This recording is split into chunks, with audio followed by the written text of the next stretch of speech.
1, 2, 3, 4, and they're 15 centimeters long. So when you put them together,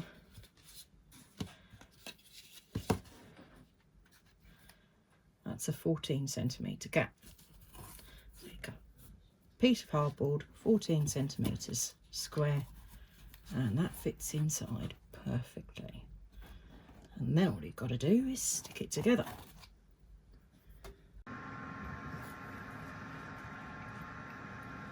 So it's all glued up now, and as you can see, this one's got a big dent in it. But that doesn't matter. The only thing that does matter is that that bit has to be on the front, and you're not going to be able to see it, and it might even add to the texture. So you could use texture paste for this. I'm going to be using this. It's the cheapest kind of wall filler you can get.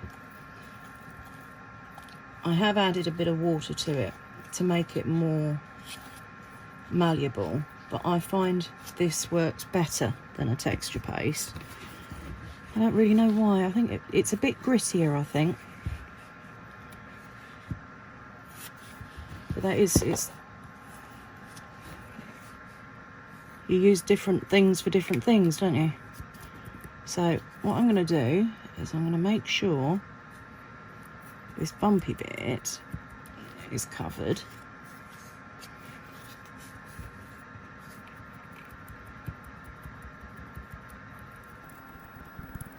And I'm working on three different ones, three drawers at the same time. So I'm just showing you bits and pieces, not necessarily on the same one. At some point you'll probably see all three being worked on, if you haven't already. So nearly all the way around now.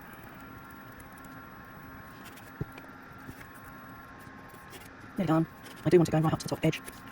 I want it to be textured there, and if it's too sticky outy, I can always sand a little bit off, which is another one of the reasons to use wall filler, because it does sand very well and very, very easily. It takes much less sanding than a lot of things do. It certainly takes less sanding than resin. That takes some work. There we go, and I think that'll do me. I've got to leave it to dry. So now we have the fun bit. It's all black,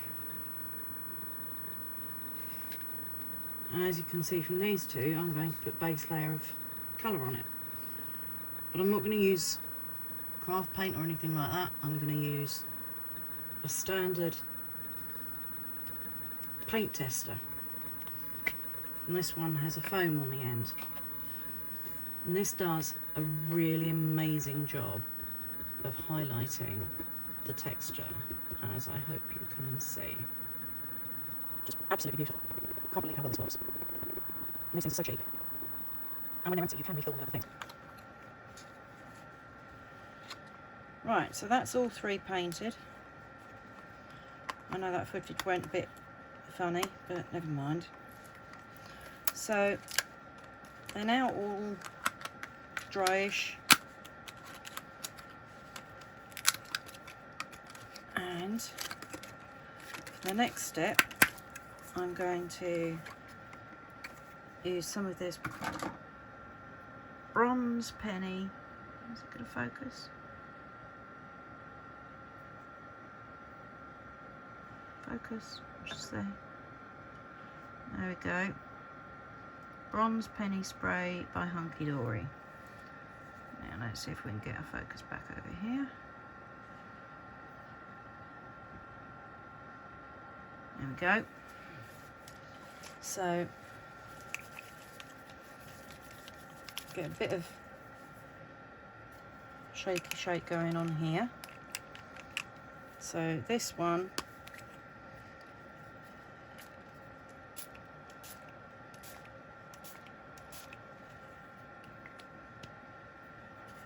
a little drop of that, and then a quick blast, I think. Penny. Next, I'm going to use cherry pie. I have a feeling this is going to be a bit brighter than I'd like.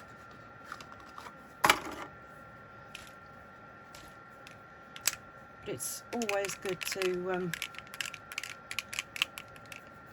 be brave, isn't it?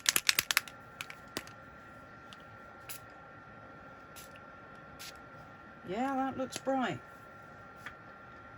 Hopefully that will calm down a bit as it dries, because the copper one did.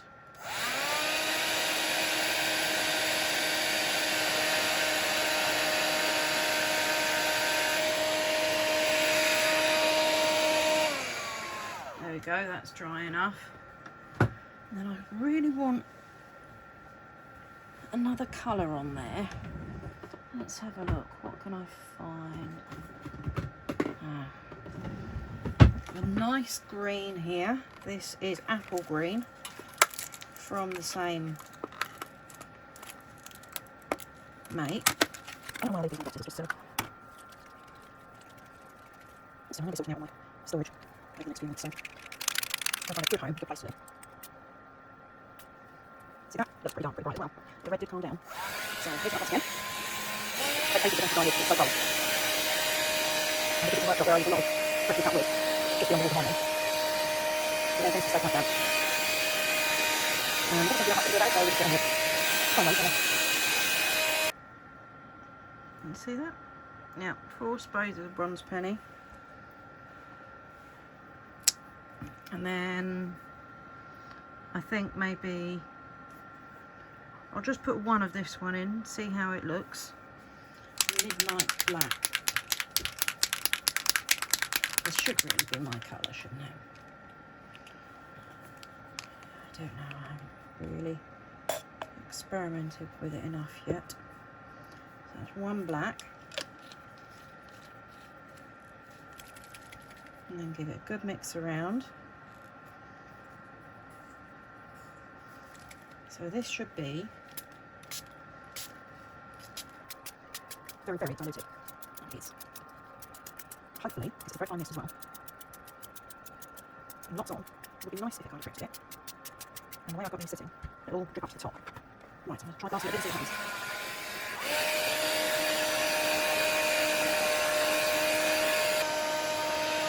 Right, I'm going to try and put a bit more green on now. Try and get it up this end a bit and see what that does.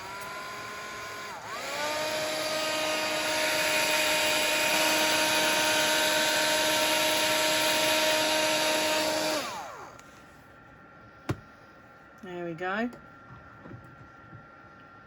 So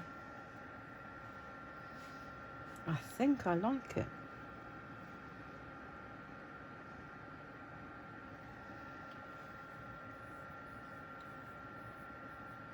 I think what I'm going to do is leave it to dry so that it's thoroughly dry, and then I can start attaching stuff to it. Be back in a bit. So now it's just handles. And years and years ago I got a box of, or a load of really, really gaudy buttons. They were all the thing, and I bought them, never used any of them. And I was looking through and I'm trying to use up old bits and pieces as much as I can at the moment. So I got some of them out,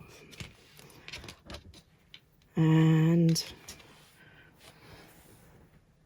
I painted it with black gesso, and then I put some brown acrylic paint over the top, and then I put some sort of mica spray over the top of that, and that's how it's come out. So I've cut some squares of MDF and sanded the edges so it's nice and smooth. And I've also put a couple of pieces of cardstock through, hope you can see the impression on there, through the 3D embossing folder. It's the, which one is it?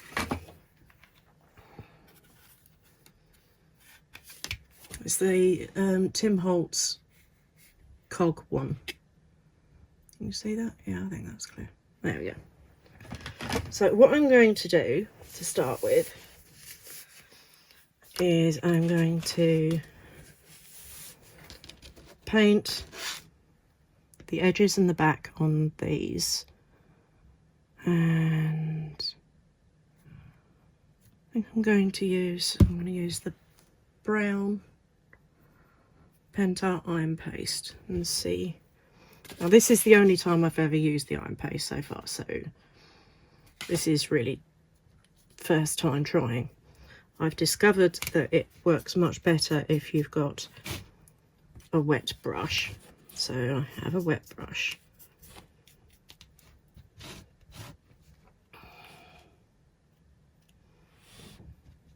I'm going to mix it slightly with some of this water that's in this little lid, and then I'm just going to paint it on. Now, I don't need to do the middle because the middle's going to have the button stuck on it. I need to do it all around the edges. I like to have some of that 3D emboss from cardstock on. So there we go. So that will be absolutely plenty on there, I should think. So one of the reasons that I think I needed to add water to it is because MDF soaks up so much liquid, but without it, you just can't get any movement on the paint at all. Anytime you paint virtually. I just didn't want to put gesso on this first because it just would soak that up as well. So there we go. That's the outside of that.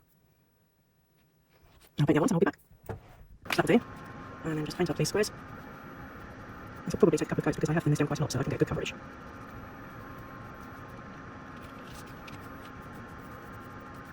And then I'll come back when I've got enough coats on to make me happy. Okay.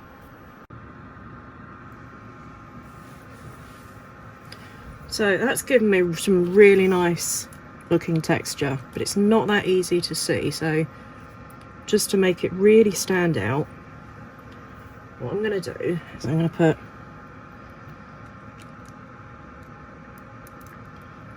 a drip of a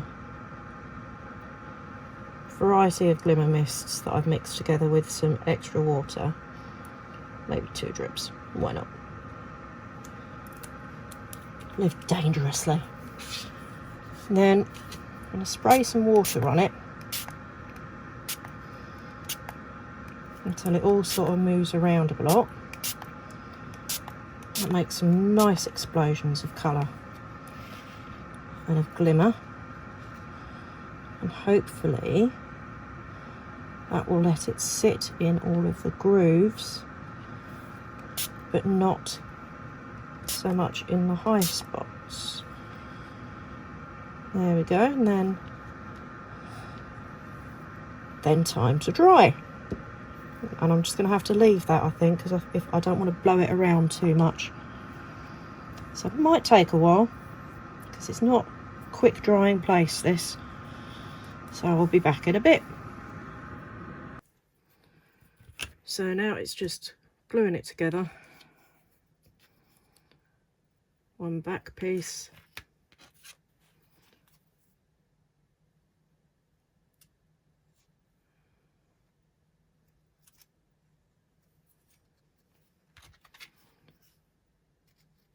One front piece using gloss gel medium because that should hold it quite firmly.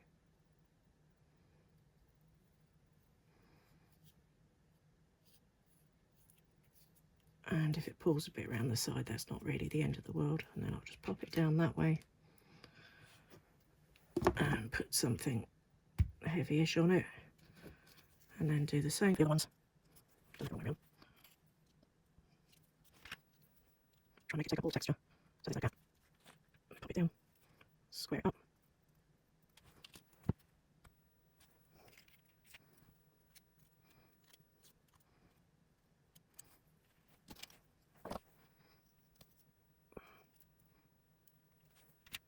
Off the 3 of them.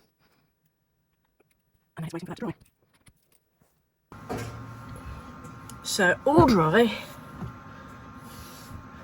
And now we've just got to stick little embellishments onto the handles, and the handles onto the drawers.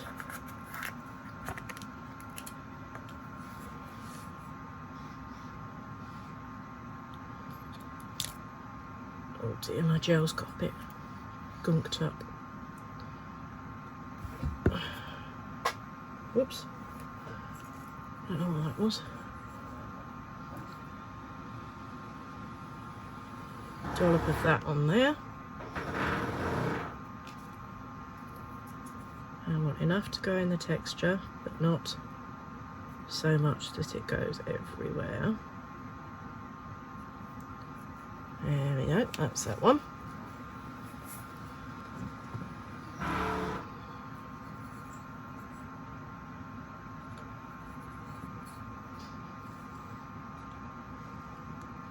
Then number 2. We don't need as much glue as that. Slightly excessive.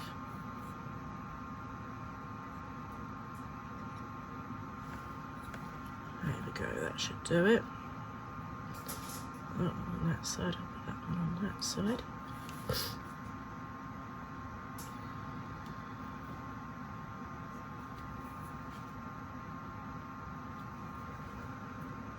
And then this one,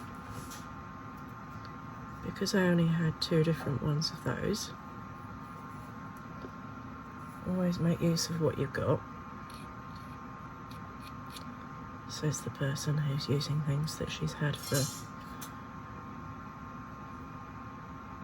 about 18 years now,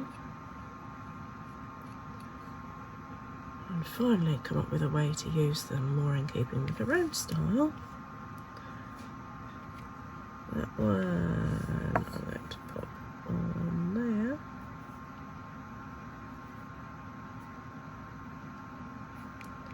And hope that I put enough glue on.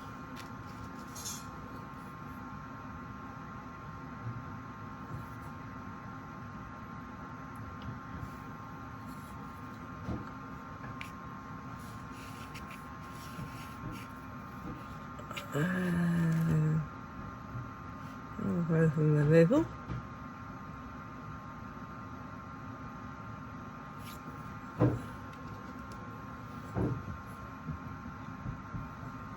I find it much easier to put, when I'm putting 3 of anything on, put the middle one on first.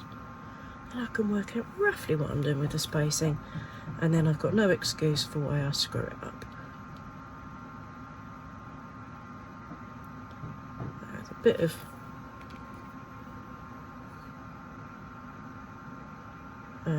gel medium poking out the edges, but I don't really care, that's fine by me. And as this is in my creative space, that's all that really matters. And then it's just a matter of giving them a bit of a dry off, cured,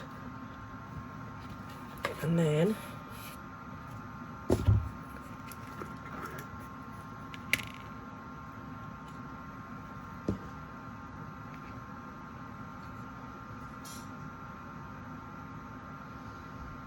dollop of glue on the back of this very old, very dimensional 3D pad that had completely lost any stickiness.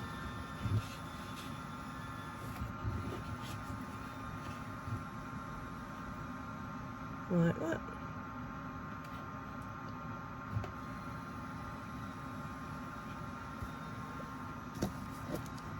And also I will do